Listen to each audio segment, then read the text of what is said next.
Welcome back. It's the 29th. You know what to do.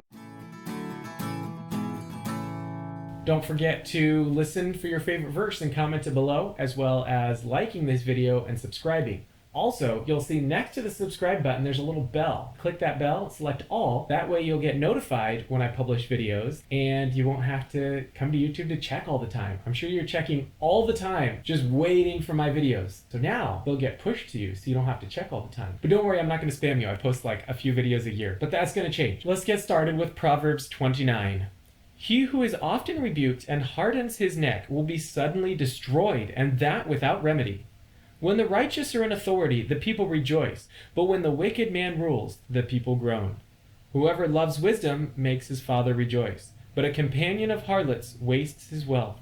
The king establishes the land by justice, but he who receives bribes overthrows it. A man who flatters his neighbor spreads a net for his feet. By transgression an evil man is snared, but the righteous sings and rejoices. The righteous considers the cause of the poor, but the wicked does not understand such knowledge. Scoffers set a city aflame, but wise men turn away wrath. If a wise man contends with a foolish man, whether the fool rages or laughs, there is no peace. The bloodthirsty hate the blameless, but the upright seek his well-being.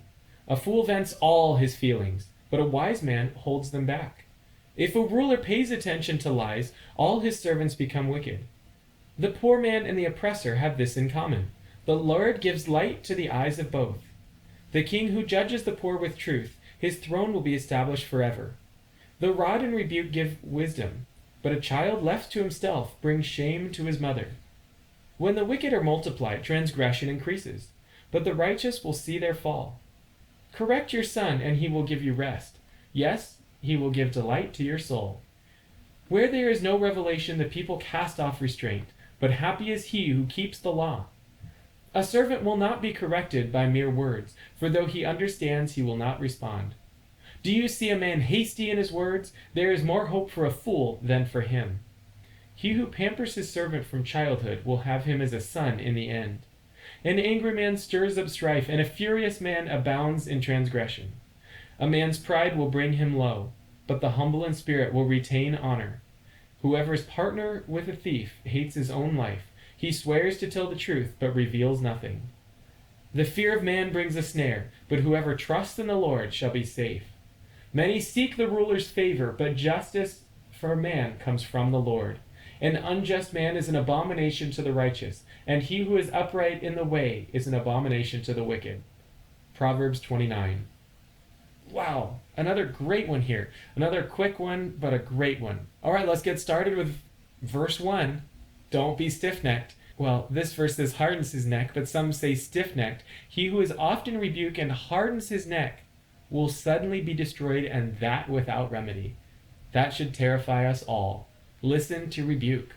Listen and take heed and adjust your bearings, adjust course, because we don't want to be suddenly destroyed, and that without remedy. Verse 2, pretty self-explanatory. Righteous in power, people rejoice. Wicked are in power, people groan.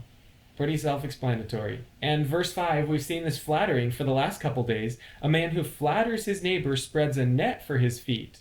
It's interesting. Flattery is definitely warned about in Proverbs. Also, the righteous man considers the cause of the poor, how important it is to heed the poor. The wicked don't even understand such knowledge. And again, we had that verse that talked about answering a fool in his folly a couple days ago. Well, verse 9 says, if a wise man contends with a foolish man, whether the fool rages or laughs, there is no peace. You can't argue with a fool. You can't discuss things with a fool. He is a fool, and until he changes, there's nothing you can do about it. Verse 11 is an interesting one. And you know what's really interesting going through these Proverbs? It brings back so many memories. Not necessarily memories that I remember, but those deep memories that are just so inside of you. Every morning before my dad would leave for work when I was a kid, when I was little, just from a toddler up to probably about 10 or 11 or so, every single morning before Dad left for work, he read the proverb of the day to me. And what's so interesting is as I'm going through these things have just been burned into my mind, and I don't even think about them, but I mean, not to brag, hopefully I do them, but it's so interesting because these things are such common sense for me, but yet they're revealed here in the Proverbs. So really, by reading those Proverbs every morning helped to create my my common sense, because as we all know, common sense isn't all that common. But verse 11 is really interesting. A fool vents all his feelings, but a wise man holds them back. We can't be quick to speak. We can't be quick to share our feelings all the time. We can't be quick to rush out and tell everyone what the feeling of the day is. We want to hold them back. A fool vents all his feelings, but a wise man holds them back. So yeah, I thought that was an interesting one. And reading through these Proverbs has really given me a love for them again, that of course I've always had, but sharing them with others has really given me a deeper love for them. Verse 20, do you see a man hasty in his words? There is more hope for a fool than for him. Again, it's sort of like the last one where it said a fool vents all his feelings. We don't want to vent all our words either. We have to be quick to hear, slow to speak, and slow to wrath.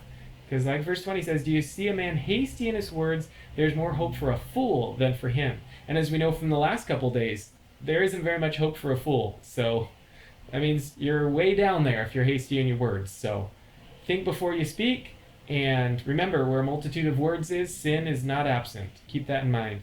Verse 23 is a great one. Of course, Proverbs is full of warnings to the proud, reminding us that God gives grace to the humble. But verse 23 says, a man's pride will bring him low, but the humble in spirit will retain honor. So again, if you're prideful, you're going to be brought low. But if you already humble yourself and have a humble spirit, then you'll retain honor. And the Lord can use someone who is humble. Verse 25, the fear of man brings a snare, but whoever trusts the Lord shall be safe. Because remember, if you fear the Lord, you don't fear much else. Ending on verse 27, an unjust man is an abomination to the righteous, and he who is upright in the way, it is an abomination to the wicked. So we want to be upright in the way, and we want to be an abomination to the wicked, not the other way around. Hope you've enjoyed Proverbs 29.